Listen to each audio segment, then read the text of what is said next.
मेरे प्यारे धर्म प्रेमी सज्जनों भाई बहनों, इस महाप्रसंग में आप सभी को हार्दिक अभिनंदन स्वागत है।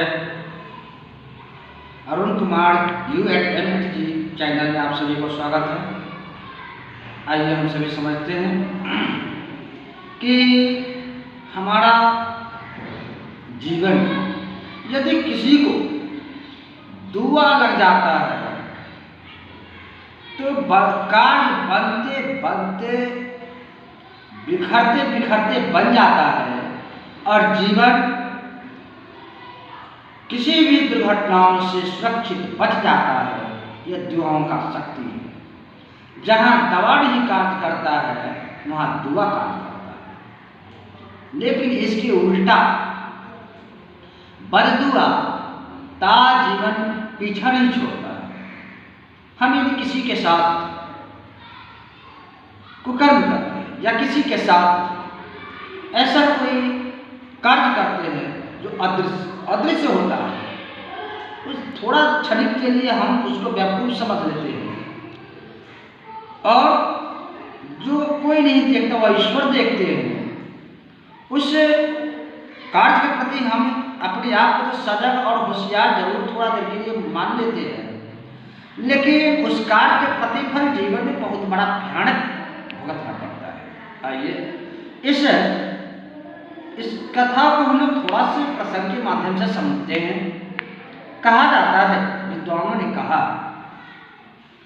कि दो भाई थे, एक बड़ा थे और छोटे। बड़े की शादी हो गया था और छोटे की शादी बाकी होना था, बाकी रह गया था। इसी बीच में संजोग से माता चल बसी, पिता पर भरोसा आया और क्या ईश्वर की मंजूर। कुछ ही दिनों के बाद, वर्षों के बाद पिता भी गुजर गए और संजोग से छोटे भाई का शादी नहीं हो पाया। जिसका देखा देखी रेखा रेखी सारे बड़े भाई पर पड़ा और बड़े भाई अपना पड़ जाए कुछ दिनों के लिए निर्वाह करते हुए छोटे भाई का विवाह कर देता है और कुछ वर्षों तक लगभग अपना फर्ज तो निर्वाह करता है, लेकिन कुछ वर्षों के बाद घर की प्रतिक्रिया बिगड़ने लगता है। एक दिन छोटा भाई सरल स्वभाव का था और बड़ा भाई थोड़ा चालू मिला था। कहा, भैया यदि घर में माहौल बिगड़ता है तो कब तक संभाल करेंगे। मेरा विचार है कि जो भी पैतृक संपत्ति है हम दोनों भाई आपस में समझ लेते और अपनी अपनी राह, अपनी अपनी खर्च, अपनी अपनी जीवन आगे की प्रशस्त करते। बड़े भाई ने यह सुना और डपट कर कहा, रे बेवकूफ, तुम्हारा इसमें है ही क्या? पिताजी तुम्हारे लिए छोड़कर क्या गए हैं? जो भी किया वो सब मैं किया हूँ। ये बात सुनकर दिमाग ठनक जाता है। छोटे भाई सरल विचार का था। मन को समेट कर अपने पत्नी से कहा, पत्नी भी सरल मिजाज की थी, थोड़ी सी भावनाएं जागृत होती है, फिर भी अपने आप को बिगड़ते भावनाएं संभाल लेती है और सोचते हैं कि हम गांव घर में मेहनत मजदूरी कर लेंगे, लेकिन इसका प्रतिफल ईश्वर के प्रति हम छोड़ देंगे, भगवान समझेंगे। यदि मैं भगवान की भक्ति करती हूँ, पूजा करती हूँ, दोनों कहा, तो फिर हमको भगवान ही समझेंगे, भगवान ही रास्ता निकालेंगे, भगवान ही फैसला करेंगे, हमको इसमें परेशानी उठाने की जरूरत नहीं है। दोनों सरल मिजाज के घर आंगन में इधर उधर क्या होता है मेहनत मजदूरी करके काम करने लगे, जीवन यापन करने लगे। थोड़ा बड़े के और जैसे तरक्की आने लग गया। संयोग से बड़े भाई का जो पत्नी थी वह भोलेनाथ की भक्त और वह हमेशा एकल भावना में एकांत में अपने पति को समझाती थी, देखो वह छोटा भाई तुम्हारा है, उसके साथ ऐसा व्यवहार मत करो, नहीं तो तुम्हें भुगतना पड़ेगा और आगे का जो जन्म होगा उसमें भी तुमको भुगतना पड़ेगा।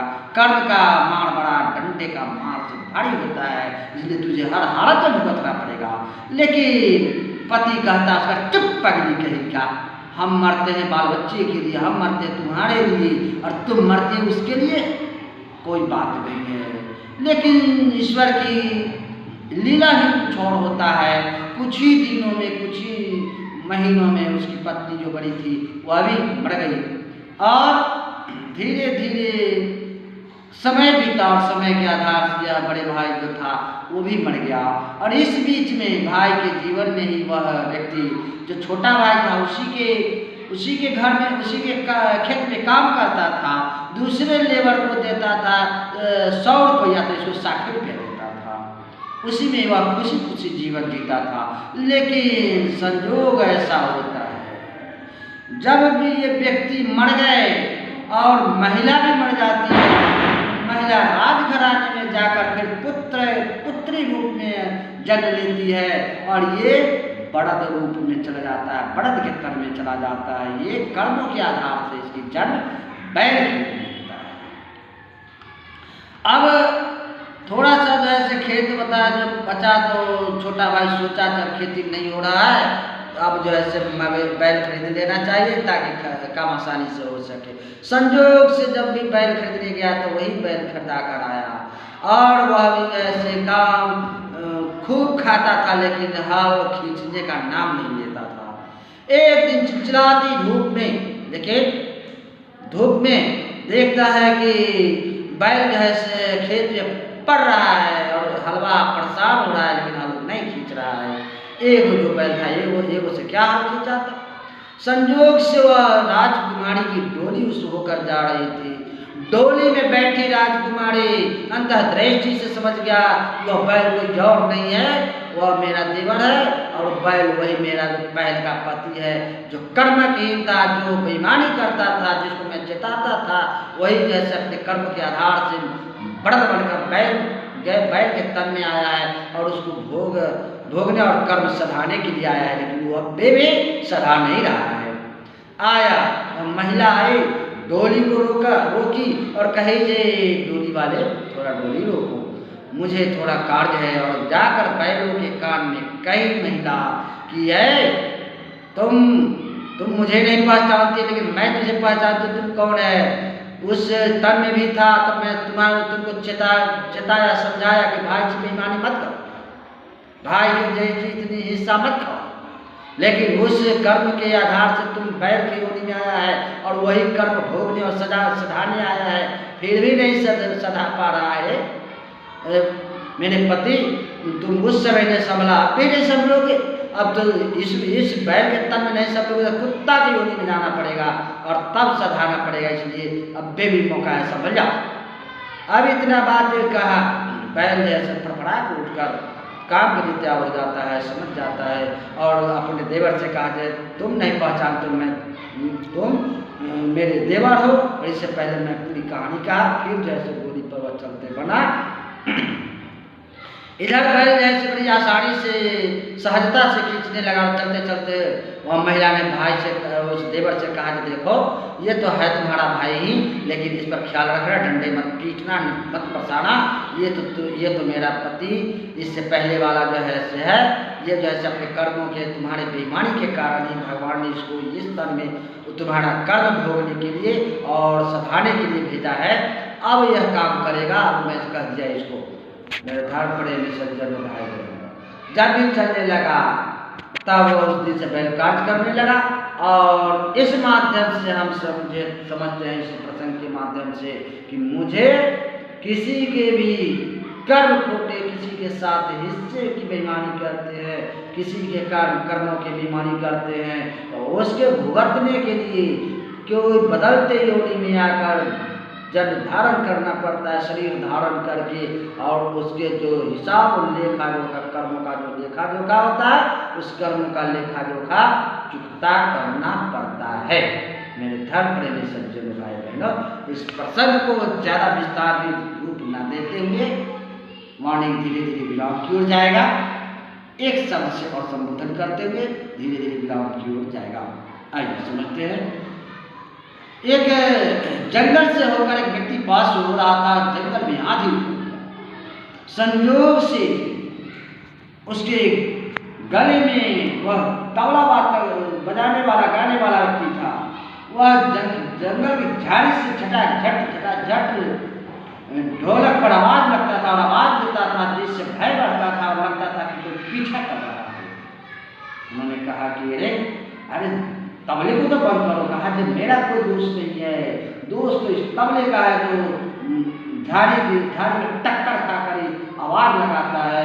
कहा कि ये तुम्हारा कर्म बात कर रहा है, कुकर्म बात कर रहा है। बस जरूरत है समझने की, जरूरत है कर्म संभालने की। जिसने कर्म संभाला है वह पूजा जाता है, जिसने कर्म को नहीं संभाला वह इस संसार में फूका जाता है।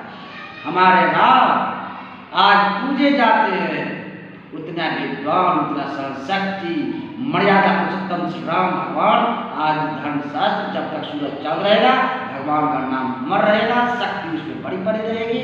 उनके नाम में मन में शांति देने की अनुभूति की शक्ति प्रदान है और बड़े बड़े कार्य जीवों के कल्याण करने का क्षमता है। लेकिन उसी जगह रावण भी बहुत विद्वान होते हुए भी वह जीवन को शांति से नहीं जी सका, इसलिए वह आज फूका जा रहा है। विशेष प्रसंग को फैलाव करते हुए वाणी धीरे धीरे विराम की ओर जा रहा। यदि कर्मों की कमाई और कर्मों के लेखे जोखे के संबंध में मैंने जब प्रसंग के माध्यम से समझाने की कोशिश किया है, यदि एक भी शब्द मन मंदिर में उतर जाता है तो जीवन में संभालने की जरूरत है, लागू करने की जरूरत है और किसी से किसी प्रकार की बेईमानी सद्भावना दुर्भावना करने की सद्भावना करने की जरूरत है, दुर्भावना करने की जरूरत नहीं है। यदि अच्छा लग जाए तो इस चैनल को आप जरूर सब्सक्राइब करेंगे, जरूर लाइक करेंगे, शेयर करेंगे। जय सीताराम महाराज की जय, वृंदावन बिहारी लाल की जय, गुरु भगवान की जय, संत भगवान की जय, दशरथ भगवान